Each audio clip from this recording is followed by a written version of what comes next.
बिस्मिल्लाहिर्रहमानिर्रहीम। तमाम सुनने और देखने वालों को मेरी तरफ से अस्सलामु अलैकुम वरहमतुल्लाहि वबरकातुहू। आपका अपना दोस्त अमजद हुसैन। आइए आज के लेक्चर की तरफ चलते हैं। आज का हमारा लेक्चर है क्लास 9 एक्सरसाइज 2.5 क्वेश्चन नंबर 1, जिसका हल करते हैं। वो कहता है कीमत मालूम करें अयोटे की। अब अयोटे की हमने कीमत मालूम करनी है। इसकी पहली, दूसरी, तीसरी, 4 चीजें मैंने हल करनी है। वैसे तो आसान है सारे के सारे सवाल, यानी हल करा देता हूं कि पहला अयोटे की पावर 7, अयोटे की पावर 50 माइनस अयोटे की पावर 8, अयोटे की पावर 27। अब ये है हमारे पास अयोटा स्क्वायर किसके बराबर होता है। ये देखो अयोटा स्क्वायर, ये फार्मूला है, याद रखना। अयोटा स्क्वायर बराबर होता है -1 के। इन सवालों में जहां पे अयोटा स्क्वायर आएगा वहां पे हमने क्या करना है, -1 दर्ज कर देना है। यानी अयोटा स्क्वायर कैसे बनेगा, अयोटा स्क्वायर का मुरब्बा ऊपर पावर भी बन सकती है, जो हमने पहले पढ़ा होता है, पावर को पावर से ज़रब करो, कुव्वत की कुव्वत का कानून। तो अयोटा स्क्वायर बराबर -1 है। अगर अलहदा अकेला अयोटा मालूम करना हो तो वो किसके बराबर होता है। अब जब अयोटा स्क्वायर हमारा -1 के बराबर है, स्क्वायर खत्म करने के लिए अंडर रूट जजर लोगे, तो अयोटा बराबर है -1 का जजर। यानी अगर हमारे पास किसी सवाल में -1 का जजर आ जाए, हम उसे निकाल के अयोटा पुट कर सकते हैं। या अयोटा लिखा हुआ हो, हमने उसी अयोटा को हटा के -1 का जजर दर्ज कर देना है। तो हमारे पास ये सवाल है कि अयोटे की पावर 7। अब अयोटे की पावर जब 7 हो, यानी ताक हो, ताक और जुफ्त का फर्क बता रहा हूं। जब अयोटे की पावर ताक हो तो आपने उसे एक पावर अलग कर लेनी, बाकी जुफ्त पावर अलग कर लेनी है। जैसे अब हमारे पास 27 है, 27 को मैं क्या लिखूंगा, अयोटे की पावर 1 अलहदा, अयोटे की पावर 26 अलहदा। 26 क्या बनेगा, यानी अयोटा स्क्वायर ऊपर 13 लगा दूंगा तो वो 13 × 2 26 बन जाएगा। तो ये 7 अयोटे की पावर, अयोटे की पावर जो 7 है उसे मैं लिख सकता हूँ अयोटा और अयोटे की पावर 6। अयोटे की पावर 6 को अयोटा स्क्वायर पावर 3 लिख देता हूँ तो वो सवाल हल हो जाएगा। अब ये हमारे पास अयोटा ज़र्ब अयोटे की पावर 6, ये देखो अयोटा ज़र्ब अयोटे की पावर 6। अब अयोटा वैसे का वैसा रहेगा। अब इस अयोटे को लिखेंगे अयोटा स्क्वायर सारे की पावर 3। ये देखो 3 × 2 क्या हो जाएगा, 6 हो जाएगा। 3 × 2 हमारे पास 6 हो जाएगा, ये वाला। अब मैं पुट करता हूं फार्मूला, अयोटा स्क्वायर बराबर -1 के अयोटा ज़र्ब -1 की पावर 3। अब हमारे पास अगर माइनस की रकम हो, ऊपर पावर ताक हो, तो माइनस माइनस ही रहेगी।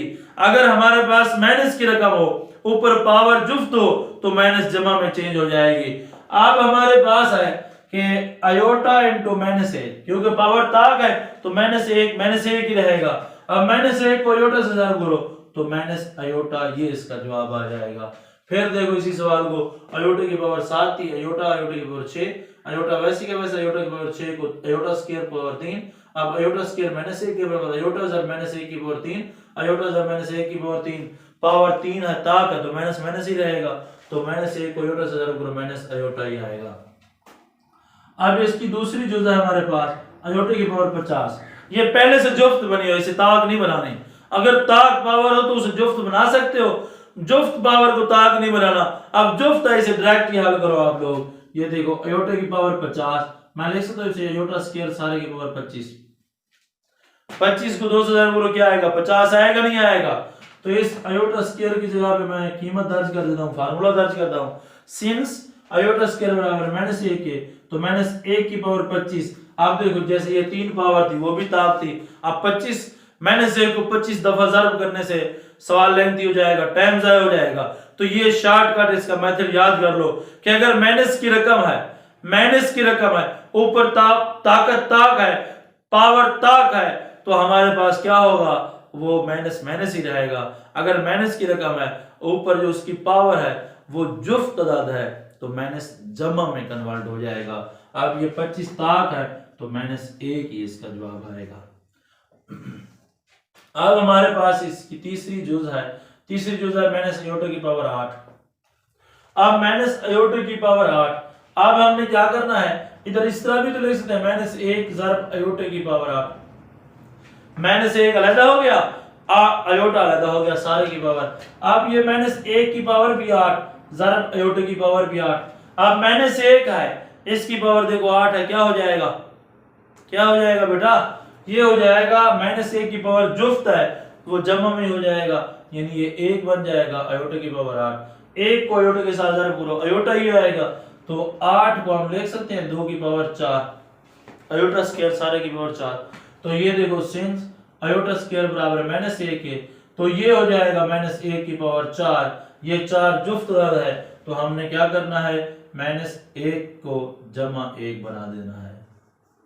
अब ये थे हमारे पास चौथी जो आप लोगों ने खुद हल करनी है, क्योंकि ये है 27 अयोटा की पावर अयोटा की पावर 26, जैसे हमने ये पहला सवाल हल किया है।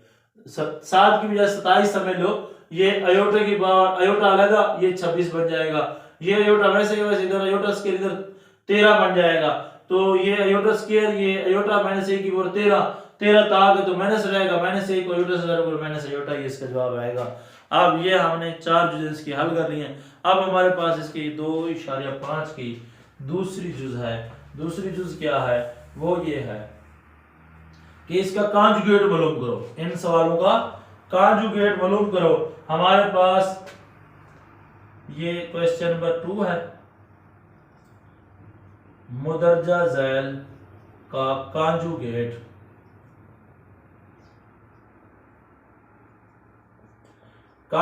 मालूम करें। हमारे पास जो सवाल है इसका पहला वो ये है 2 जमा 3 अयोटा, दूसरा जो है हमारे पास माइनस अयोटा, तीसरा जो है हमारे पास वो है -4 माइनस अयोटा। अब ये 3 सवाल हम हल कर रहे हैं। पहला है 2 जमा 3 अयोटा, दूसरा है माइनस अयोटा, तीसरा है -4 माइनस अयोटा। तो पहला देखो, इसे हम हल करते हैं 2 जमा 3 अयोटा। जब इसका कॉन्जुगेट लोगे, इसके ऊपर एक लाइन लगा दोगे, इसका मतलब है कॉन्जुगेट, इसका मतलब है बार, इसकी अलामत चेंज होगी। अब जब इसका कॉन्जुगेट लोगे इसके ऊपर बार लगाओगे, तो वो अयोटे के साथ वाली अलामत चेंज कर देगा। बस फर्क क्या है, अयोटे के साथ वाली अलामत चेंज कर देगा। अयोटे के साथ वाली रकम मुस्तकिल मिकदार नहीं, जो अयोटे का अददी सर है उसकी अलामत चेंज कर दो। ये देखो 2 वैसे का वैसा -3 अयोटा, ये हमारे पास इसका जवाब आ गया। अगर मैं अपनी तरफ से सवाल लिख दूं कि हमारे पास 5 -8 अयोटा है, इसका कॉन्जुगेट क्या बनेगा, तो ये बनेगा 5 - 8 अयोटा, इसके ऊपर बार लगा दोगे तो ये 5 जमा 8 अयोटा बन जाएगा। ये हमारे पास इसका जवाब आ गया। अगर और सवाल माइनस का 5 अयोटा अकेला है, तो ये देखो 0 - 5 अयोटा भी तो लिख सकते हैं इसे, तो इसके ऊपर बार लगा दो, ये 0 जमा 5 अयोटा, यानी जमा 5 अयोटा इसका जवाब आएगा। और क्या आएगा, तो दूसरा इसका है माइनस अयोटा को हम लिख सकते हैं 0 माइनस अयोटा, तो इसके ऊपर बार लगा दो, 0 जमा अयोटा, तो वो जमा अयोटा ही इसका जवाब आएगा। अब इसका क्या आएगा, देखो -4 माइनस अयोटा।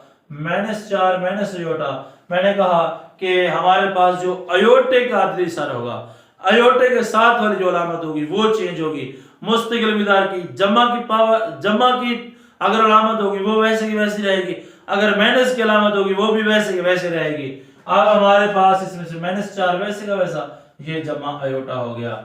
अब हमारे पास अगर -20 माइनस के 25 अयोटा आ जाए, तो ये देखिए -20 माइनस का 25 अयोटा, ये कॉन्जुगेट, ये -20 वैसे का वैसे जमा का 25 अयोटा, ये हमारे पास इसका जवाब आ गया।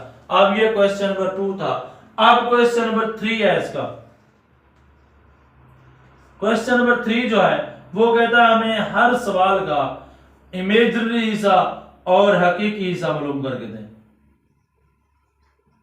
हकीकी और इमेजिनरी हिस्सा, ये 2 पॉइंट है कि हमें हकीकी हिस्सा और इमेजिनरी हिस्सा मालूम करके दें। सवाल अपनी तरफ से इन्हीं में से कोई उठा लो, कोई मसला नहीं है। मैं ये पहला उठा रहा, ये पहली जो सवाल कोई भी हो, 2 जमा 3 अयोटा। अब इसमें हकीकी हिस्सा और इमेजिनरी हिस्सा कौन सा है? हकीकी हिस्से से क्या मुराद है? हकीकत में हो, उसमें कोई तब्दीली ना आए, जो पहले से हो आखिर तक वही हो। अब ये 2 है, 2 हकीकी हिस्सा है। क्यों? 2 की जगह पे आप 0, 1, 5, 3 कोई इंसान नहीं लिख सकते। 2 लिखोगे सवाल ठीक होगा, नहीं तो गलत हो जाएगा। ये हमारा हकीकत में है, हकीकी हिस्सा है। इमेजिनरी हिस्सा क्या होता है? इमेजिनरी हिस्सा वो हिस्सा होता है कि जो कुछ लिखा हुआ है वो तो नजर आ रहा है, लेकिन उसके बाद थोड़ी सी तब्दीली आ जाए, या वो रकम ज्यादा हो जाए या रकम कम हो जाए। जैसे देखो 3 अयोटा, अब हमें अयोटा की कीमत का पता नहीं है। जब अयोटा की कीमत हम दर्ज करते हैं, अगर हम 0 दर्ज करते हैं तो 3 × 0 0 हो जाता है, ये कम हो गई 3 से। अगर हम -1 दर्ज करते हैं तो देखो 3 × -1 -3 हो गया, वो भी 3 से कम हो गई, यानी रद्द बदल हो गया, या कीमत ज्यादा हो या कम हो। तो अगर हम अयोटा की जगह पे 2 दर्ज करें, 3 × 2 6 हो जाएगा, ये 3 से ज्यादा हो गई है। तो इसलिए हकीकी हिस्सा वो हिस्सा होगा जो तब्दीली ना आए, वहीं वैसे का वैसा रहे। तो जो इमेजिनरी हिस्सा होता है वो हमारे पास उसका तब्दीली आए। अब ये देखो हकीकी हिस्सा इसमें होगा 2 और इमेजिनरी हिस्सा जो होगा वो इसका 3 होगा। अयोटे का अजदी सर लिखना है, अयोटा साथ में नहीं लिखना, ये ना हो कि 3 अयोटा आप लिख दो। अब हमारे पास है 1 जमा अयोटा। अब देखो इसमें से हमारे पास जो हकीकी हिस्सा होगा वो होगा 1 ये वाला, और जो इमेजिनरी हिस्सा होगा वो हमारे पास होगा इसका, वो भी 1 होगा, ये वाला 1, ठीक है, इसका अद्दी सर। अगर हमारे पास 4 - 5 अयोटा है तो इसका हकीकी हिस्सा जो होगा, हकीकत में रियल नंबर जो होगा वो 4 होगा, इमेजिनरी हिस्सा जो होगा वो होगा हमारे पास -5। ये हो गया हमारे पास -4 जमा का 4 और -5। ये हमारे पास क्वेश्चन नंबर 1 2 3। अब 4 क्वेश्चन है, वो इंपॉर्टेंट क्वेश्चन है, उसमें से x और y की हमने वैल्यू फाइंड करनी है। चलते हैं उसी सवाल की तरफ। अब हमारे पास है क्वेश्चन नंबर 4, x और y की कीमतें मालूम करें। अब ये सवाल है, ये इंपॉर्टेंट सवाल है, 2 नंबर का सवाल आ सकता है। जो सवाल इंपॉर्टेंट है वो मैं वीडियो में बताता जा रहा हूं, आपने उनको लाजमी करना है, रजिस्टर पे नोट भी लाजमी करना है, क्योंकि ये अगर कर लो आप इंशाल्लाह ताला आप अच्छे मार्क्स ले सकते हो। x जमा अयोटा y जमा 1 बराबर 4 - 3 अयोटा के। अब हमने x जमा अयोटा y जमा 1 बराबर 4 - 3 अयोटा के। अब लेफ्ट हैंड साइड में अयोटा के बगैर वाले का मैंने लिखो, राइट हैंड साइड में अयोटा के बगैर वाले का तरफ में लिखो। अब ये देखो, ये x जमा 1 जमा अयोटा y बराबर 4 - 3 अयोटा के। अब ये देखो x जमा 1 ये बगैर अयोटा के है, हकीकी अदाद है, ये अयोटे वाले ये अयोटे वाले, यानी अगर हम इनका मुवाजना करें, अयोटे के बगैर वाली रकम इस अयोटे के बगैर वाली रकम के बराबर होगी, यानी x जमा 1 4 के बराबर, और अयोटे वाली रकम का मुवाजना अयोटे वाली रकम से ही होगा, अयोटा y बराबर -3 अयोटा के। तो इसमें से हम x और y की कीमत मालूम कर सकते हैं। अगर हम लिखें x जमा 1 बराबर 4 के और अयोटा y बराबर -3 अयोटा के, हमारे पास ये हो जाएगा x बराबर 4। अब जमा का जब इधर आएगा क्या हो जाएगा हमारे पास माइनस का 1, तो x बराबर 3 के, इधर से अयोटे पे डिवाइड कर दो, अयोटा y बराबर -3 अयोटा के, डिवाइडिंग अयोटा दोनों अयोटा कैंसिल, तो y बराबर है -3 के। अब ये देखो हमारे पास x जो है सॉल्यूशन साइड जो है, यानी पहली रकम x की दूसरी रकम y की, या x = 3 y = -3, ये हमारे पास इसका जवाब आ गया। ये 2.5 थी, कंप्लीट एक्सरसाइज हो गई है। पहला, दूसरा, तीसरा और चौथा सवाल, ये 4 सवाल हमने कर लिए हैं। पहला हमने क्या किया, अयोटा की वैल्यू मालूम की, फाइंड की, अयोटा स्क्वायर वाला। दूसरा हमने क्या किया, कॉन्जुगेट लिया, इनका बार लिया। तीसरा क्या किया हमने, हकीकी और इमेजिनरी में से हकीकी हिस्सा और इमेजिनरी हिस्सा बताया। अब चौथा जो इसका सवाल था, ये इंपॉर्टेंट क्वेश्चन था, x और y की वैल्यू फाइंड की।